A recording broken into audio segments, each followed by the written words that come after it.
Welcome to another Keelhauled podcast. I'm your host, CaptainLogun, and we've got a lot of Sea of Thieves news to cover today, so tie yourselves to the mast and hold fast. Ahoy there, pirates. I hope you had yourselves a good week and a good weekend. I know I did.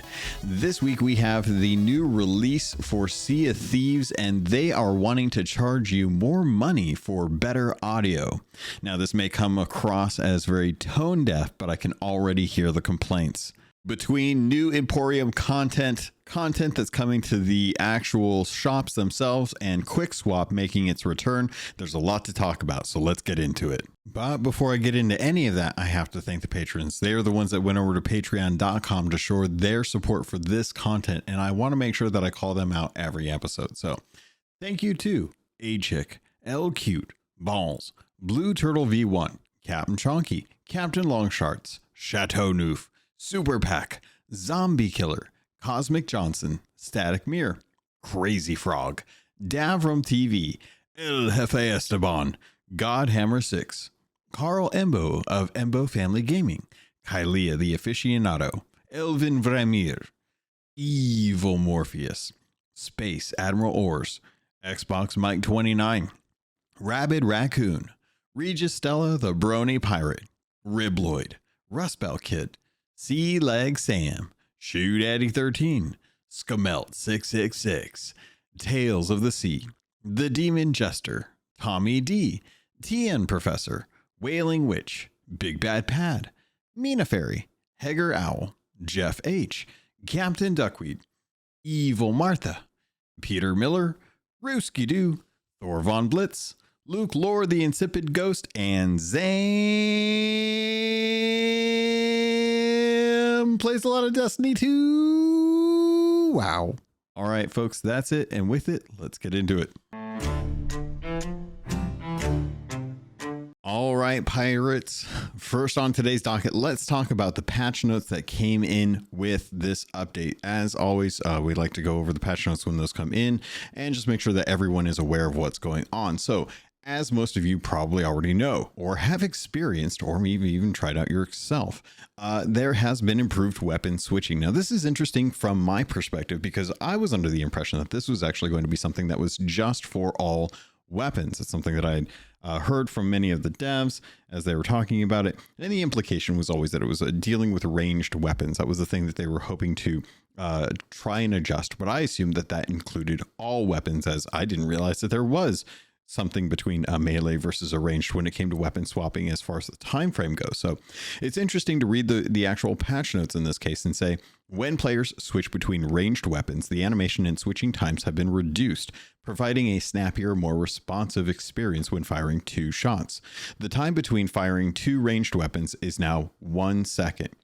Previous guards that forced players to observe the full duration of weapon wield animations when switching between ranged weapons have now been removed, allowing players the freedom to cancel animations when moving through the world. While players can once again cancel these animations, they will still experience a 1 second gap between firing 2 weapons. So that all in all is kind of what we were used to. They have tried to do what they can to try and mitigate this. And again, it always kind of comes back to that mindset that I had, that it is not necessarily how fast you fire the weapons, but how much health you have at the end of those firings. And it kind of goes back to that idea that I was talking about, where I actually got a chance to share with Drew on social media my concerns about player health, something I've talked about with the meat ring, as I'm calling it, thanks to Toxic Grog, a friend of ours that we play other games with in one of the other discords with A-Chick and myself. We affectionately call the overhealth a meat ring, because effectively you have to have cooked meat in order to obtain any kind of overhealth, and that overhealth is in the form of a little ring. Now, I'm not talking about the meat donuts. That's snake, and that's totally different. You can still have meat donuts, but we're talking specifically about the little UI next to the ring, or next to the bar of your health. And that is effectively an entire 1 full health of XP, so giving you 200% health. Most of the weapons that we have in the game do not do 1 full 1,000 or 100% health when you fire them with all of the with like one shot. So in this case, an Eye of Reach is 70%. Flintlock pistol is 50%.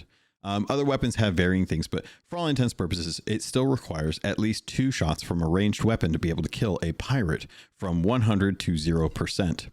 This is where the meat ring or the overhealth doesn't really impact. It doesn't do anything for you. And if you do have some, realistically, it just wastes the food because all you're doing is not getting out of combat long enough to be able to do that. Now, with the weapon switch, that is even harder to even achieve, to get out of combat enough for you to regain any kind of overhealth. Now, you can eat pineapples and you can eat fruit.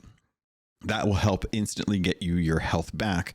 But the time between getting shot twice and being able to actually perform that action and have the server recognize it is something that is still kind of questionable in my mind. So that's where I feel like the meat ring in this case would actually probably be a good way to help play around with how the actual combat in Sea of Thieves works. You're not preventing people from shooting as fast as they can, but you are preventing them from deleting a character without any kind of opportunity to fight against that. Some of the other information that was listed on the patch notes is actually that they improved the weapon animation from a stowed position as well too. So now wielding any ranged weapon from a stowed position is now faster, allowing players to react more quickly in combat. Players wielding a weapon while jumping or falling will now see the wield animation at the correct speed. The result is more consistent visual read for when a weapon is actually ready to fire. Players attempting to aim down sights while crouched will now stand with their weapon, able to fire much more quickly. So all in all, they're trying to improve the experience for people that like to use the gun. And considering there are a lot of people that play first-person shooters, it makes sense to kind of lean towards that.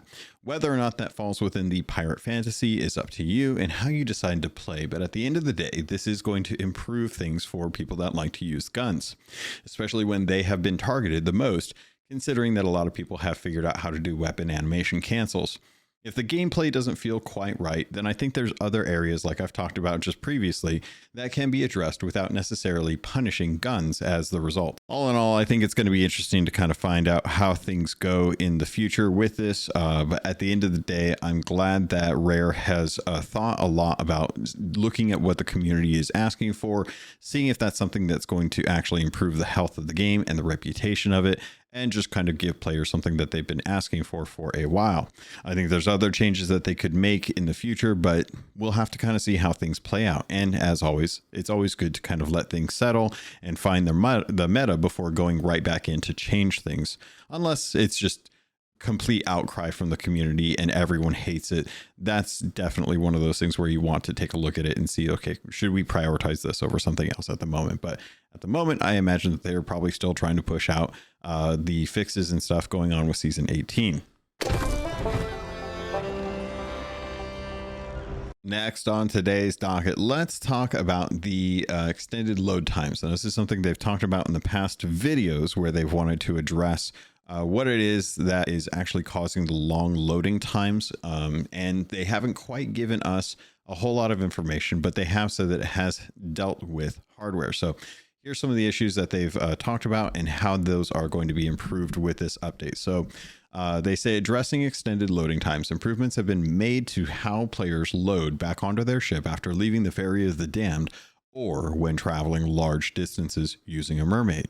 These improvements should provide a much more consistent experience when returning to the ship and addressing the common causes of loading screens becoming stuck. This should also reduce the frequency of seeing glowing green skeletons for an extended duration after returning to the ship. Loading optimizations have been introduced targeting lower spec hardware.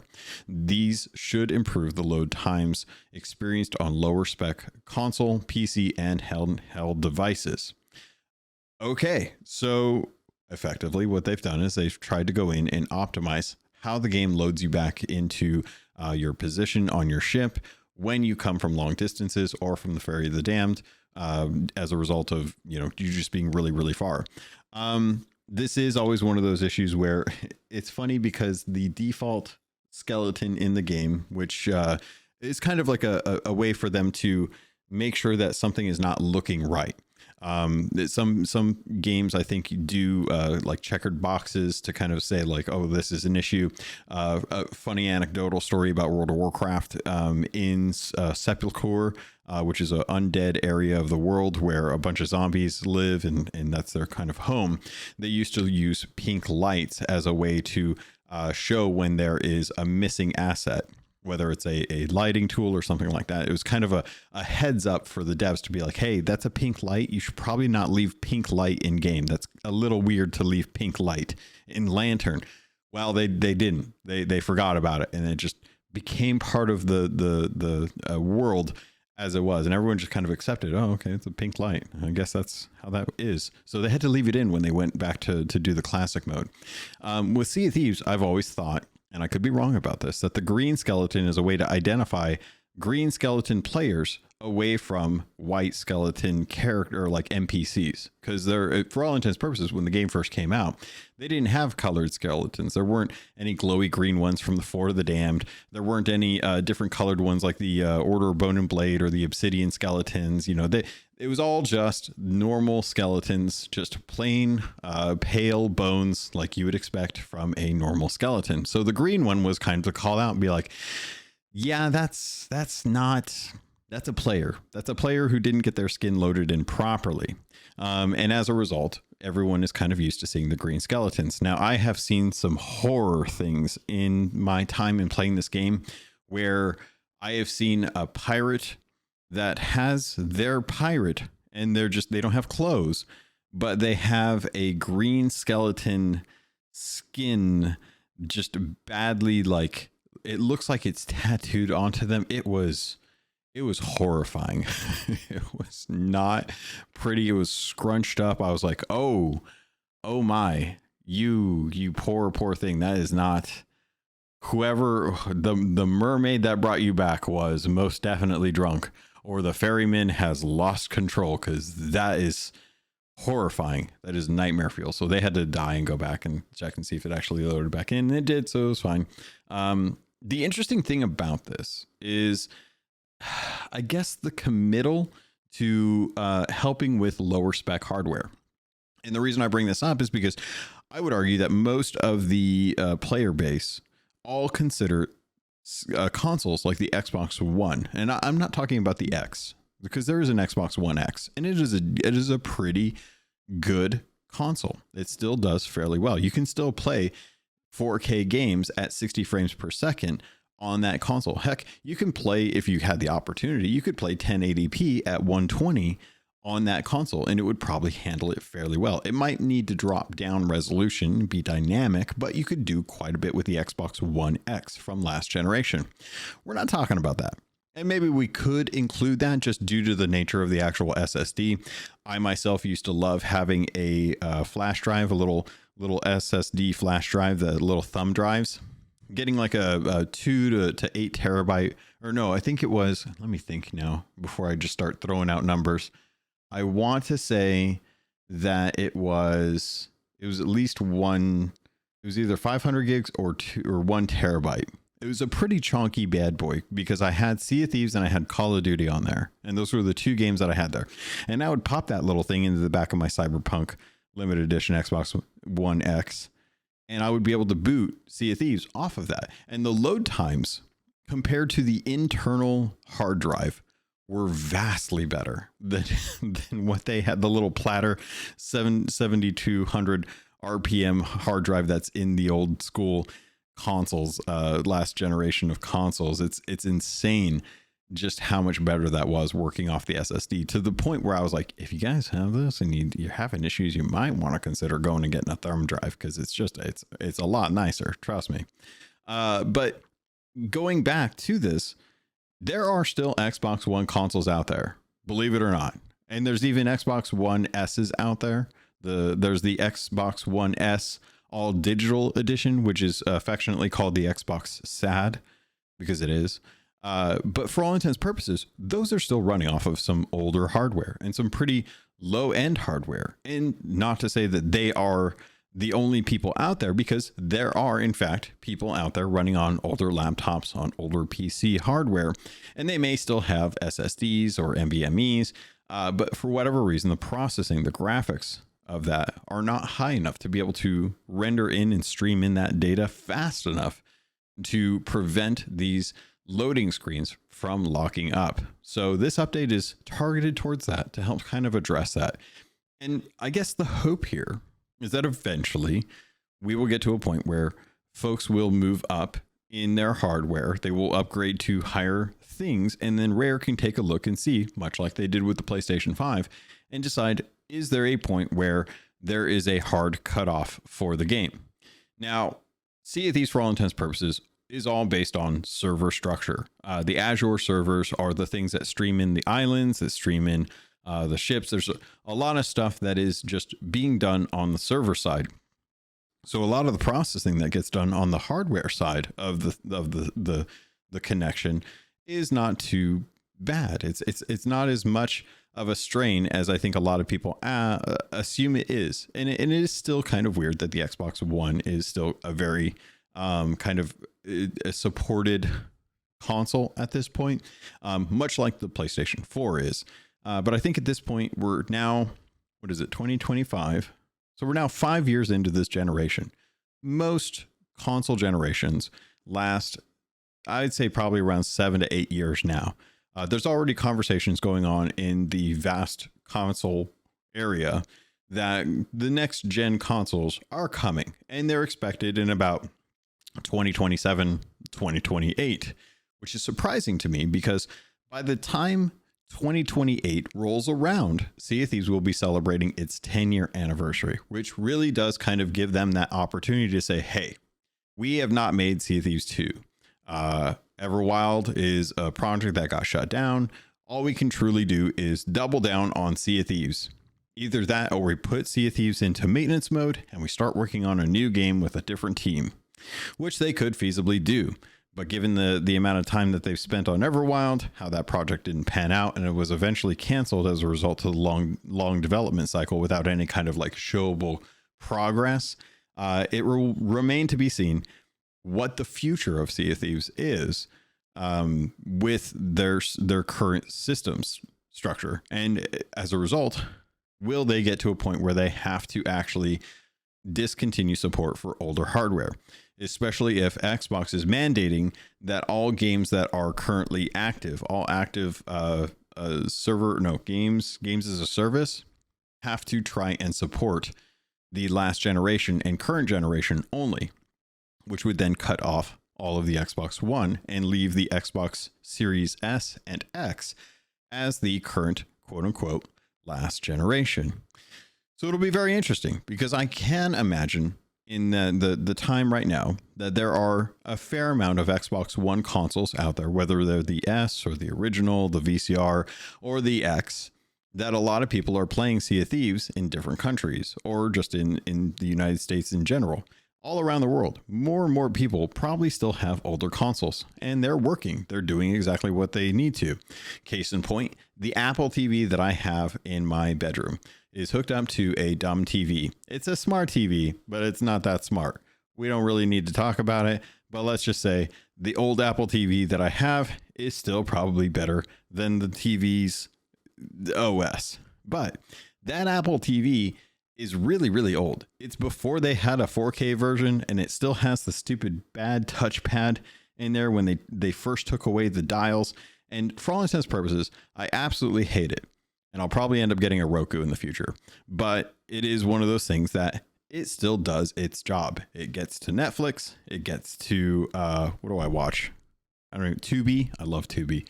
It gets to Hulu. It gets to Disney Plus. It gets to Max whenever I sign up for Max. You know, it gets to those apps, and it still has my Apple TV library on there if I need it.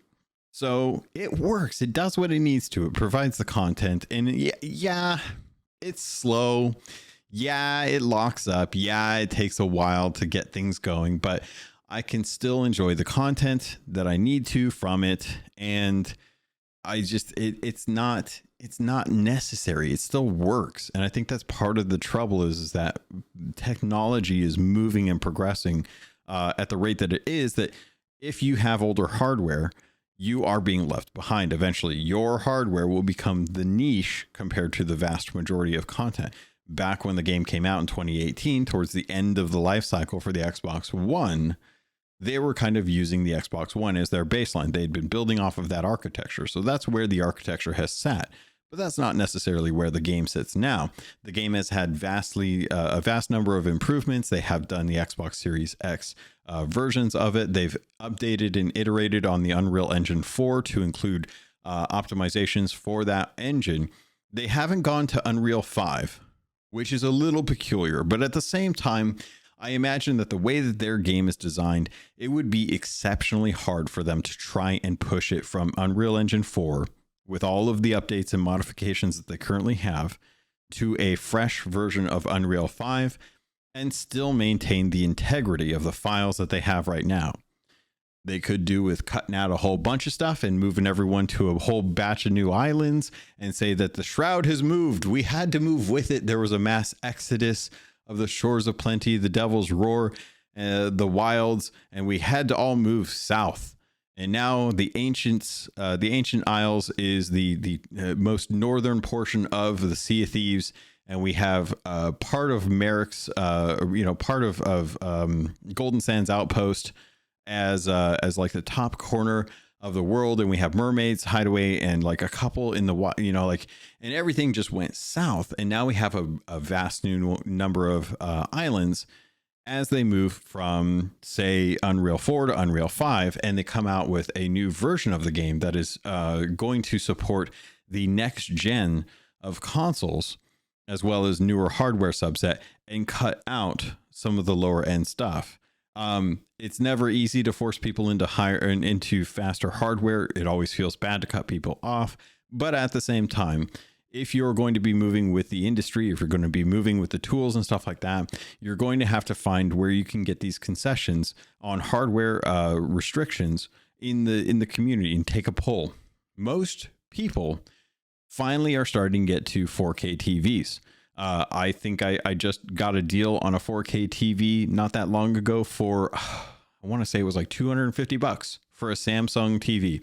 So name brand panel, 4K, decent. It needed to do what it needed to do as a 4K screen. But most people, including myself, are still working off of 1080p monitors. I was just shopping around for 2K monitors today. I was at Costco and I saw that they had 2K monitors for $150, and they had 144 refresh rate, and they had 1 millisecond response time. And I was like, these are within the buy rate. If it weren't for the Versa mount sizes on the back of them, I probably would have picked up one and moved my current monitor, which is a 1080p 180 FPS 1 millisecond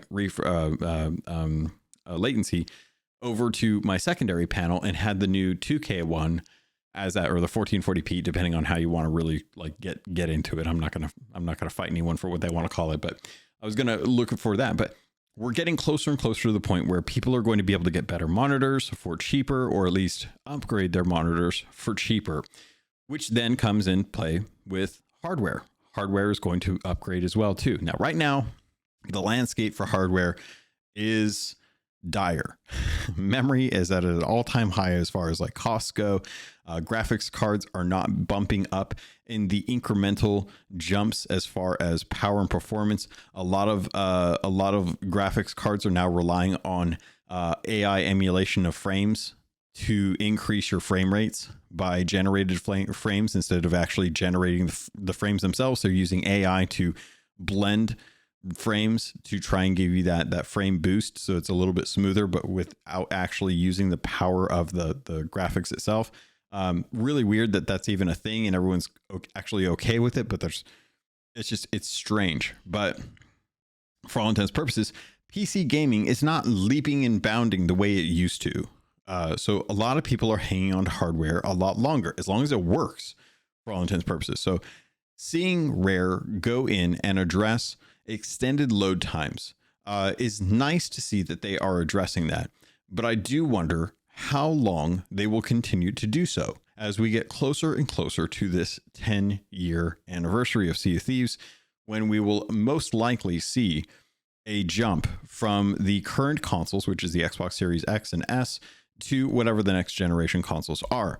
They're already making moves to work with OEMs to get handhelds out that are branded with Xbox. They're already showing interest in putting their content on other platforms. I am surprised that in the year of our whale lord 2025, Sea of Thieves Xbox has still not gone full support in on the Switch 2. I don't know who's making those deals, why those phone calls haven't been made, but for all intents and purposes, we should have had a lot of the games that have already made their way over to the PlayStation 5 on the Switch 2. Now, I'm not going to say like there's something that's coming. I have said that there was something that was coming. They've been taking a lot of time to work on stuff, but it doesn't seem like that was actually them trying to work on a Switch 2 version. It seems like they are still trying to get their ducks in a row so that they can kind of get back into the swing of content and kind of reinforcing what they're already working on. So at this point, I'm kind of discouraged seeing that Xbox really hasn't done anything to embrace the Switch 2 when it comes to their third-party support with their software.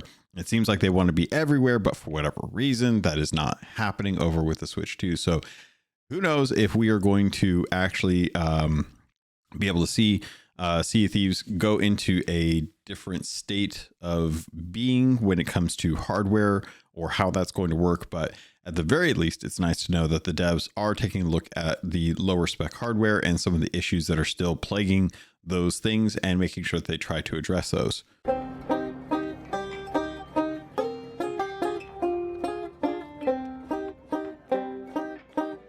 The last thing that I wanted to bring up is a quick one before I dive into the last like major news for this week, which was audio related, and that is the Reaper's Chest. The patch notes actually go into detail talking about how the Reaper's Chest is now back at the Fort of the Damned, once again being able to discover the Reaper chests within the treasure hoard.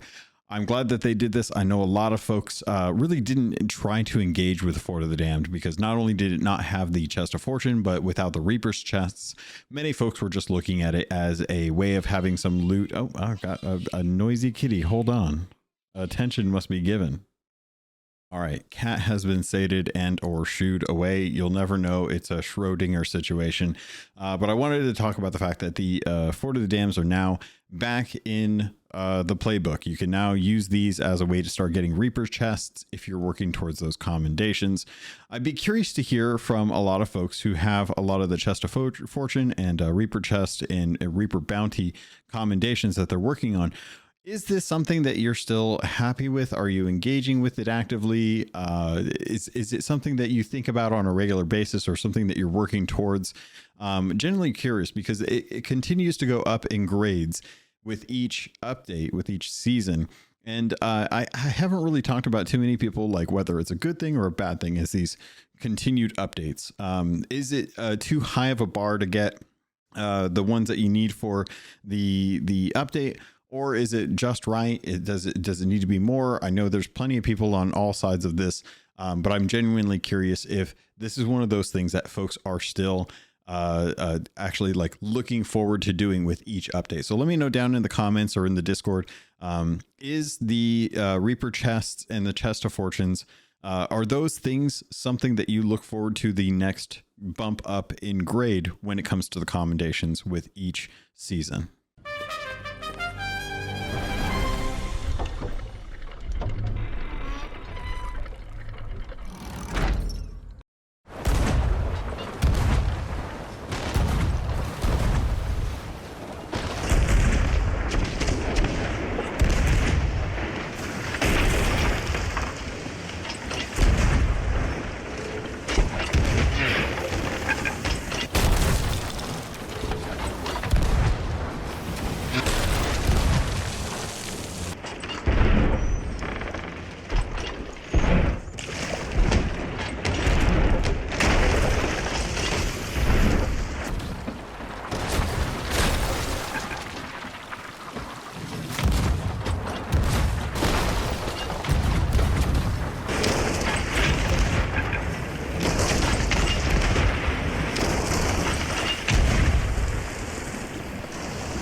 What you just heard was the new audio tech that is coming to Sea of Thieves through both a partnership with Sea of Thieves and Immerse, which is a new company called Embody. They've been bringing this program called Immerse to help kind of identify and build out some of the audio settings in Sea of Thieves. Now, much of what we have right now is just kind of very typical Sea of Thieves expectations. I would say that most of the audio is probably at most 5.1. You could probably listen to it with a few speakers in front of you, behind you, with some subwoofers in there to help with some actual like bass. Most people are probably going to be playing this on a TV with like a minor sound bar, probably not a full setup. And what this hopes to do is try to build and simulate how audio is heard on your headphones, because most people are going to be playing on headphones most of the time when you're talking to your friends, or you're just listening for the sake of like hearing things better in the game, whether it's somebody boarding or whether it's something behind you. That is not, as always, like the best way to kind of go about audio. The more channels you have, the more placement you can build the audio so that it better encapsulates your actual like field of kind of audio presence. I'm doing a really bad job of explaining this, but effectively, the more channels you have, the more opportunity there are that they can kind of pinpoint audio so that it is more accurate based on where you hear it in relation to the rest of the world. So what's going on right now is they have introduced this new kind of simulated 7.1 audio. Now, I will maintain that most people probably don't have their hearing keyed into the differences between this, because most folks don't usually have this many speakers set up in their like entertainment center or in their living room. Most folks usually only ever hear this when they're actually going to a movie theater. And given the sheer number of movie theaters that are shut down, the cost of tickets going up, I would not be surprised if a lot of people have kind of not gone to theaters nearly as much as they used to 20 years ago. So with that, it's kind of interesting to see that Rare is going to be working with Embody to try and build out this immersive pack for Sea of Thieves. Right off the bat, this is a paid thing. If you want to have this, it will cost $20. It's not a subscription. It's a one-time license. It's just if you've ever bought headphones for the Xbox console that have had the ability to do Dolby Atmos, then that is something that you can spend $10 and you'll get a license, and that hardware will then unlock the Dolby Atmos, which Dolby Atmos is actually really nice. In fact, I think they're coming out with better Dolby Atmos pretty soon here if they haven't already. And it gives you basically more fidelity when it comes to the actual audio. Whether that is something you can hear is going to be completely based on your hearing. I myself, with podcasts, can kind of hear different things here and there. I listen to audio all the time when I am doing podcasts or things like that. When I'm playing games, I hear things all the time. So I'm trying to keep an eye out, or an ear out, I guess would be a better way to explain it. When I do hear things like behind me or around me, that simulated 3D space can help you if you're actually doing this. But it's going to come down to your personal preference. So what they've done is they have gone and done a 14-day trial of this. What you can do is you can actually go and go to their website, upload a video, take their little, scan the little QR code. It'll take you to a website. What it'll do is it'll ask you to look at your phone with the camera on. You have to give permission for the camera, as always. And they will tell you to look left. Then they'll tell you to look right. And what they're doing is they're measuring the point of your nose to the point of your ear on both the left and the right side. And what that allows them to do is better to map the actual profile of your hearing for the audio that is going to be in game. What does that all mean? Well, it gives you a more personalized experience so that you can then go in and tune the audio so that you can hear things better, both in front of you and behind you, as well as the fidelity of like the highs and the lows and stuff like that. Is that something that is going to benefit people? I would say mostly not. Can you go in and actually use the generic profile? Yes. Will the generic profile be vastly different than what you're used to hearing?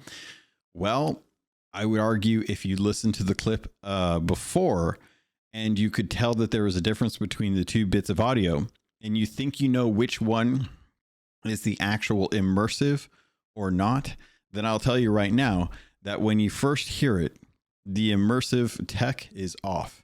And then when the audio switches over, that's when the immersive tech goes back on. And it goes back and forth based on that. But it starts off with the immersive tech off. So if you want to scrub back and listen to it again, and you want to actually hear what that immersive sounds like, knowing that it's off at the beginning and then kicks back on, that'll help give you an idea of what the difference can be. Whether or not it actually does that is going to be dependent on your hearing, as well as how good of headphones you are using, because you will need to pick your headphones when you are selecting and setting this up, which is why I recommend going with the 14-day trial. It's just $14. You don't actually have to attach your credit card. And I would just do the thing that I usually do with these things. If you're going into a trial period, and just make sure that you're checking in on it when it's getting close to that time frame for that free trial to end, that you don't accidentally get charged. Because to me, if I'm looking at this, I don't think that this was the thing that they should be announcing. This falls in the same category as pirate profiles right now. Rare is adding other means of monetization to the game outside of just cosmetics, whether it's adding another profile to the roster of pirates that you can play as, or if they're giving you a higher fidelity audio sampling when you're actually jumping into the game by giving you this simulated 3D space with 7.1 audio. Is it great when you have all the speakers and it does that? Yes. Should this have been a thing that actually have been done in the first place? Maybe. Was it something that they should be charging $20 for? Nah. No, I don't think that this was something that you should be charging $20 for. I get that it's a one-time purchase. I get that it's one of those things that is there are costs involved, obviously, like you're working with another company to be trying to do this. So if you're going to be investing money and time into working with people on this, there has to be a return on investment, which then kind of goes back to say like, okay, well, if they're looking to invest in this, maybe they should be looking at investing in other things that are community requests that people have been wanting for a while. And unfortunately, I kind of feel bad for the audio team, because the audio team over at Rare are one of the really good teams at the studio. They do an exceptional job at building out the music, at building out the audio, the sound effects. All of that stuff is really, really good. In fact, I think the one time that we've ever really had any complaints about audio is stuff like silent boarding, or kind of like the repeated sound effects that you hear with like broken harpoons, things like that. But for all intents and purposes, I would say that the audio team has done an exceptional job when it comes to development on the game. They're a very quiet team. Nobody really thinks about them. Nobody really talks about them. And it's one of these cases where they wanted to build something like this out. They had the opportunity, knowing that Call of Duty had recently done this. So they worked with Embody to try and build out this immersive surround sound 7.1 system, and then get it introduced into Sea of Thieves so that you could actually do that. And to be perfectly honest, Sea of Thieves is one of those games that you could absolutely really appreciate just the surround sound of it. If you have good headphones, which are not going to be things that you generally spend around or less than $100 on. If you have good headphones, they're generally Sennheiser, Sony's. There's a few brands out there like Audio-Technica. Those are very high quality headphones. Are you going to notice a difference? Most likely not. Most folks don't. And the older you get, the lower your hearing, or the worse your hearing actually gets. Like as someone who's in their 40s, I hear audio tones that are about what a 40 person in their 40s would expect to hear. There are higher tones that I cannot hear. I could when I was younger. I have perfect hearing outside of a small case of tinnitus. If anyone does like audio beeps, or if I ever take an audio test, same thing with visuals. Like my visual recognition is actually very good for what I expect it to be, given how bad my vision is or how bad my tinnitus is. I've always been able to do fairly well on registering where I hear audio, either left or right. So when I'm listening to this, I'm thinking, okay, well, my hearing is only going to be as good as someone in their 40s. I've already proven this. I've already taken tests that cut out different frequencies based on how old you are in the different age groups that you are. So I absolutely land where I should be. But the problem is that a lot of the stuff that you would expect out of something like this should be something that is just built into Sea of Thieves. Now, there is a caveat to this because they do offer a generic profile for free. So if you do want to turn this on, you absolutely can. You can absolutely turn this on for free and get a generic profile. But if you want to spend the $20 to fine tune this, to set it up for your head, to set it up for your hearing, for your preferences, for your headset, that is available to you as an option. But you will always still have access to the default profile if you want to turn it on. Again, you don't even have to turn this on if you don't want to. So if you're comfortable with where the hearing or where the audio is, you can do that. If you just want to turn on the generic, you can. If you want to do the 14 days, I would encourage you, one, set up a timer so that you know when the 14 days ends, and two, set up a time when you know you're going to be playing for a fair amount of time. If you're not going to be playing for a lot of that 14 days, it's not going to really make a difference because you're not going to be hearing it on a frequent enough time frame that you'll actually notice if there's a significant difference. So many people have been jumping into this, putting it on, playing a little bit, doing a couple sessions and saying, I don't hear a difference. True. I 100% expect people to not hear a difference when something like that is introduced. I can't use most keyboards when I first get them. I tried to type on a regular keyboard, and I guarantee you it takes me at least 5 to 7 days to play with a keyboard before I feel comfortable with it. I feel the same way with mice. I can't pick up a mouse and use it and not have to get some sort of muscle memory, some sort of adjustment to it, tweak the DPI on it, click the buttons enough to make them feel safe. Same thing with controllers. Most people don't even mess with dead zones or controller stick curves. Nobody messes with that. Most people play with the default settings. So if you do go in and you play around with that, you recognize the value that is there when you know what you can play with and you can actually do with some of those settings. You can absolutely do some amazing stuff when you have the settings and you spend the time learning, testing, tweaking, working on it to really take advantage of that. And the same goes with audio too. The reason I sound like this is not because I plugged in the microphone and stuck to the default settings. I learned about frequencies. I went and tweaked things. I pushed levels here and there. I changed my noise gates. I changed my compression. I pulled out the hiss. I pulled out the noise gates, things like that. I've gone in and tweaked how my audio sounds so that this is the sound that you get to hear when you're listening to the podcast, as opposed to what it used to sound like when it was just a default setting. So it doesn't happen overnight. It has to be something that you play around with, and you have to commit yourself to giving it a chance. Otherwise, you're setting it up for failure. You're not giving it its due diligence, and you're not learning or trying to invest yourself in the opportunity that you could have if you put some time into it. Which is why when you look at this and you say, this has a $20 price tag, most people will look at that and say, I don't see the value. Well, of course you don't. Of course you don't. Most people that don't know how to sculpt can look at a brick of clay and say, I don't know why that's special. But if you give it to someone who knows how to use the medium that they are in, you can see amazing work done with it. And the same thing goes here.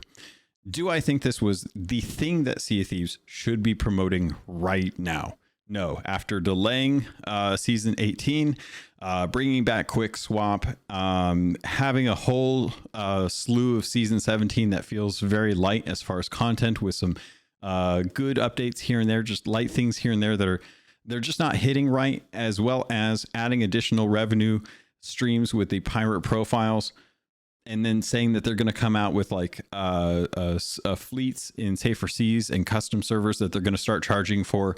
Rare is looking for other avenues of income for whatever reason. I don't think that the Pirate Emporium is compelling enough, because I don't think that the content that they're bringing to the game warrants people staying in the game long enough outside of just getting their initial stuff done when each update hits. So is this the right thing to be announcing? No. Was the timing what it needed to be based on when their project started, and now that it's in conclusion, they have to actually announce it? This is what it is. Do I feel for the audio team? Yeah, they're not the ones marketing this. They had a passion. They're passionate about audio and they wanted to bring that to the consumer. This was the best way to do it. Does it mean that it's something that a lot of people are going to take advantage of? No. Is it something that detracted from the rest of the game's development? Most likely not. To be perfectly clear, the people that are working on cosmetics are not the people that are also making the game stable from the server perspective. Totally different groups. The people that are managing social media are not the ones making decisions about what Tall Tales do or don't get made. The people that are working on the audio are not the same folks that are deciding whether or not that the blunderbuss should have the reversion back to the one-hit kill. Those are all different teams. And those teams are siloed off to their own little thing. And if that's what they're working on, if this is what they're passionate about, then it's up to marketing to do the marketing for this well enough at the right time to make it feel like it is an earnest decision for them to want to enrich the player base with a feature that they may or may not have known existed and may or may not take advantage of. So it's solely on the consumer to decide.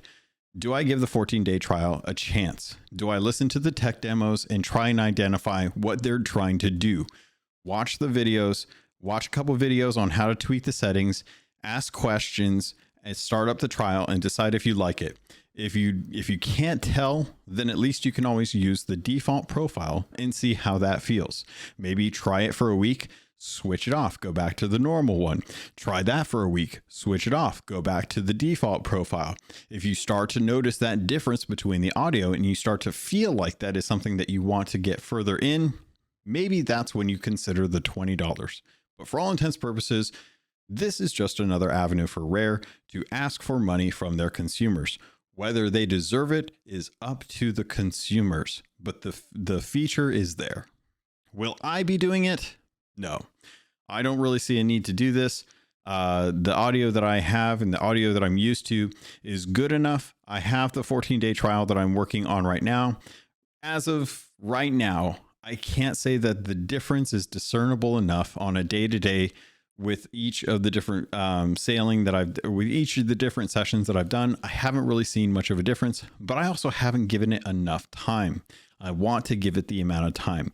It's just like when I'm reviewing games for XEP, I'm not going to give you a certain yes or no on whether or not this game is worth the investment until I have completed that game. Because what's the point?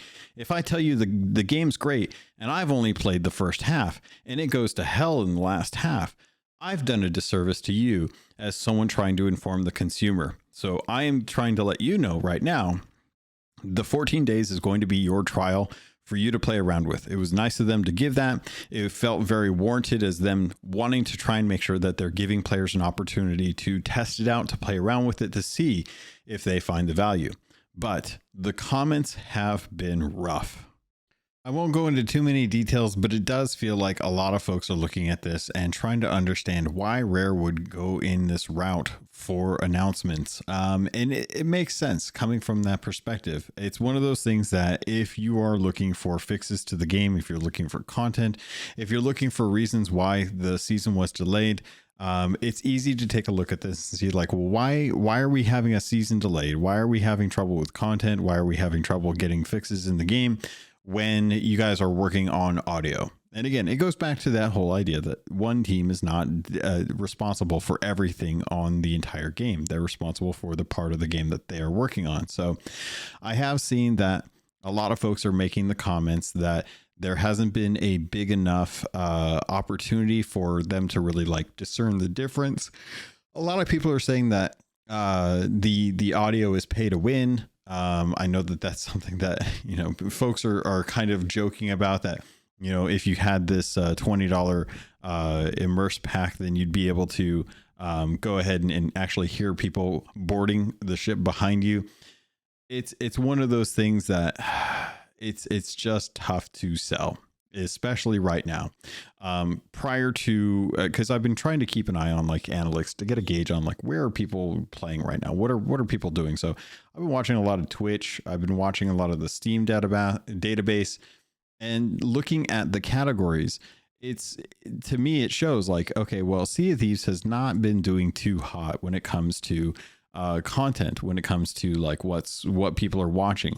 A lot of the streamers that have been partners for Sea of Thieves have not even been playing Sea of Thieves while they are out and about. So it's interesting to me that a lot of folks are coming in and saying like, oh, well, you know, this isn't the thing that they should have been doing. But to be perfectly fair, a lot of people weren't doing a whole lot while they were playing, or while before this update came out. So they were basically just kind of working on Arc Raiders or Hunt Showdown. There's a few other games that have been keeping the streamer's attention. And when you look at the category and you're like, okay, well, you know, Sea of Thieves is averaging somewhere between, I would say, 1.5 to 3,000 viewers on Twitch. A lot of the streamers are not currently playing. And then Friday comes around after the update. People have some time. Twitch drops kicks up and the category shoots up to 10,000 and has been steady around there since the Twitch drops have been going for the most of the weekend. Unfortunately, I can imagine once folks actually have their drops, it'll drop back down. Obviously, during like low times in the middle of the night, you're going to run into those situations where the viewers are down to where they have been and stuff. But for all intents and purposes, the category is doing well right now. It will remain to be seen after Twitch drops ends if people will still stick around or if they're going to go back to playing other things. But for all intents and purposes, the partners, Sea Thieves partners, are currently streaming the game and helping with getting people those drops. Not that I think that anyone actually needs to, because I think these are ones that are available for everyone. So I don't think that that's even a problem. But having the big streamers come in and actually showcase the game again, play with their experience, is one of those things that I think is going to be a good thing to kind of like keep Sea of Thieves interest up there. But yeah, it's not a good look. It's not a great way to throw this out and say like, oh yeah, you know, we've worked really hard on improving the audio. Not just at a base level for the game, but you know, if you want to pay $20, and I think that's how a lot of people are looking at it. So, yeah, is this pay to win? I don't think so. Is it worth the $20? Remains to be seen. Is the 14-day trial something you should check out? Yeah. If you keep up on it, pay attention, make sure you don't let it lapse and that you don't accidentally get charged for that. But for all intents and purposes, it feels like another rake that was stepped on. And I don't know why this was the way to go about it, but yeah, it's a shame. It's a shame, especially for $20. I think $10 for Dolby Atmos was a reasonable ask for one pair of headphones to work on your console to get that license to be able to have access to that. With this, I don't know. It's tough. All right, pirates, that is going to do it for this episode of the podcast. I'd love to get some thoughts in the comments or in the Discord what you think of this. I've already seen some folks talking about the trial that they're checking out right now in the Discord. So good to see that people are jumping in there to test it out, see if it's something that's worth actually doing. But remains to see if anyone's actually going to invest it. If you do decide that you want to buy this for whatever reason, I'll just let you know right now that they do have an actual like giveaway or like inclusion of cosmetics for this. So if this is something that you want to check out, you're more than welcome to do so. Funny enough, I tried to click more on the Embody page to check out, like, because on the front page they have like Immerse Pack and Sea of Thieves Learn More. And every time that I've clicked on that, it actually gives me a 404 on their website. So they have a broken link on there, but you can still find out more about this. You can buy it for console and for PC. That's another one of those issues too that I'm not too big a fan of, is that you have to buy it for a console or for a PC when it's a Play Anywhere game, whether or not you have Game Pass. If you buy it once, you have access to it through Xbox on PC or through your console.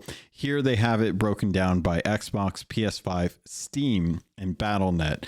Obviously, if you have it for Xbox, for the console, you could buy that and it would probably translate over to the PC. But I don't actually know that because they don't have an Xbox for PC. And for folks that are on PC and have purchased it through Xbox, how are they supposed to know that they should be clicking on the Xbox for console version to get access to that? Again, needless to say, if you want to do this, you can do this. What will you get? You start the free trial, opening the settings, enhanced mode, view the setup, and you can start the free trial. You can then personalize it if you want to scan the QR code, follow the instructions, and then select your headphones. If you do this, if you buy this, then I believe you'll actually be able to claim the exclusive coconut headband and have access to the headset presets.